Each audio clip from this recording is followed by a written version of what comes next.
I must admit, I didn't think much of Merkel first time I laid eyes on him. Looks like a stiff breeze could blow him over. That was my impression of the man. I could see why some took the man as annoying. He had a walk and a talk that just wasn't normal around here. And boy, could he drink. He drank like a man that didn't have a care or worry in the world. I hope to be done with this talk show one day. I hope fans stop asking me to do stupid voiceovers like this. I hope. Yo, man, what's up? Not a whole lot. Just in deep thought. Thinking good thoughts.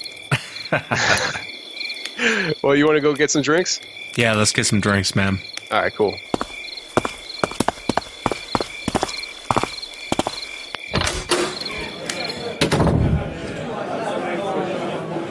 Can we get 2 whiskeys on the rocks?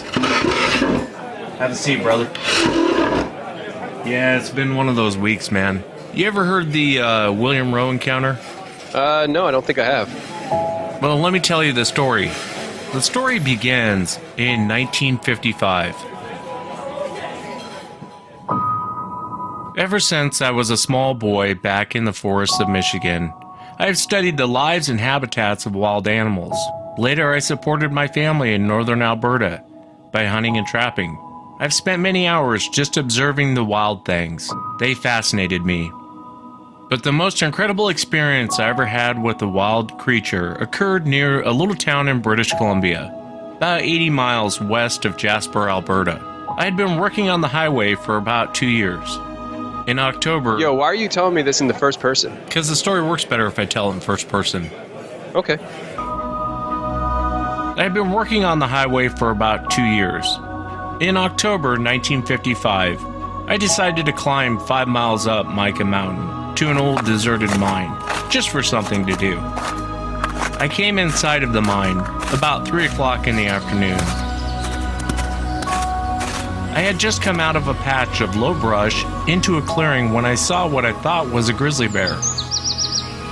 It was in the bush on the other side. I had shot a grizzly near that spot the year before.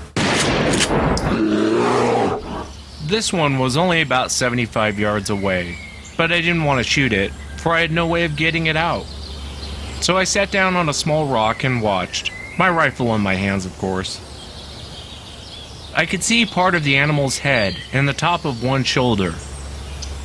A minute later, it raised up and stepped out into the opening. Then I saw it was not a bear. My first impression was of a huge man, about 6 feet tall, almost 3 feet wide, and probably weighing somewhere near 300 pounds. It was covered from head to foot with a dark brown silver-tipped hair. But as it came closer, I saw that it had breasts and it was a female. And yet its torso was not curved like a female's. Its broad frame was straight from shoulder to hip. Its arms much thicker than a man's arms and longer, reaching almost to its knees. Its feet were broader than a man's, about 5 inches wide from the front and then tapering back to a thinner heel. When it walked, it placed the heel of its foot down first. I could see a gray-brown skin or hide on the soles of its feet. It came to the edge of the bush I was hiding in, within 20 feet of me, and squatted down on its haunches. I couldn't believe what I was seeing. It was reaching out with its hands. It pulled the branches towards its mouth and stripped the leaves with its teeth. Its lips curled flexibly around the leaves as it ate. I was close enough to see its teeth. They were white and even. The head was higher at the back than at the front. The nose was broad and flat. The lips and chin protruded farther than its nose. It had so much hair that covered its face, leaving bare only parts of the face, around the mouth, nose, and ears. It resembled an animal as much as a human. None of the hair, even on the back of its head, was longer than an inch. And the hair on the face was much shorter. Its ears were shaped like human ears. Its eyes were small and black, like a bear's. And the neck was also unhuman, thicker and shorter than any man's I've ever seen. As I watched the creature, I wondered if some movie company was making a film, but as I observed it more, I decided it would be impossible to fake such a specimen. Things got real quick. Finally, the wild thing must have gotten my scent. It looked directly at me through an opening in the brush.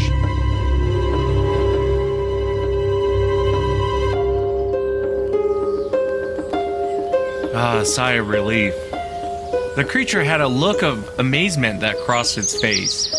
It looked so comical at the moment, I had to grin. Still in a crouched position, it backed up 3 or 4 short steps, then straightened up to its full height, and started to walk rapidly back the way it had come. For a moment, it watched me over its shoulder as it went. Not exactly afraid, but as though it wanted no contact with anything strange. The thought came to me that if I shot it, I could possibly have a specimen of great interest to scientists the world over. I've heard stories of Sasquatch, from the legends of the British Columbian Indians. Also, others have made many claims. Maybe this was a Sasquatch, I told myself. I leveled my rifle. The creature was still walking rapidly away, again turning its head to look in my direction. I lowered my rifle. Although I had called the creature an it, I felt now that it was a human being, and I knew I would never forgive myself if I killed it. Just as it came out to the other patch of brush, it threw its head back and made a peculiar noise that seemed to be a half laugh and half language.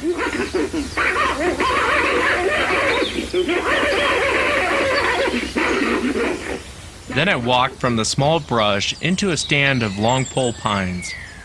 I stepped out in the opening and looked across a small ridge just beyond the pine to see if I could see it again.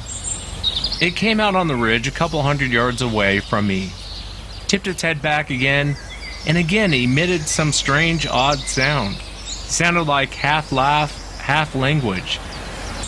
I don't know. It disappeared then and I never saw it again. I wanted to find out if it lived on vegetation entirely or ate meat as well. So I went down and looked for signs. I found it in 5 different places, and although I examined it thoroughly, I could find no hair, or shells, or bugs, or insects. So I believe it's strictly vegetarian. I found one place where it slept for a couple nights under a tree. Now the nights were cool up on the mountain at this time of year, and yet it had not used a fire. I found no sign that it possessed even the simplest of tools, nor a single companion while in this place. Whether this was a Sasquatch, I don't know. It will always remain a mystery to me unless another one is found. I hereby declare the above statement to be in every part true, to the best of my powers of observation and recollection. Signed, William Roe. And that's the story of William Roe, 1955 encounter, one of the classics. So you gonna pay for our drinks or what? Yeah, I'll go pay for the drinks. Yeah, that sounds good. That sounds real good. Tony Merkel, guy never pays for a drink, ever. Hey, I paid for the drinks again. I paid for the last 10.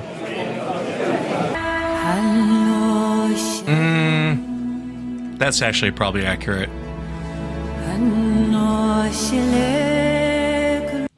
Let's get out of here, man. All right, man, let's go.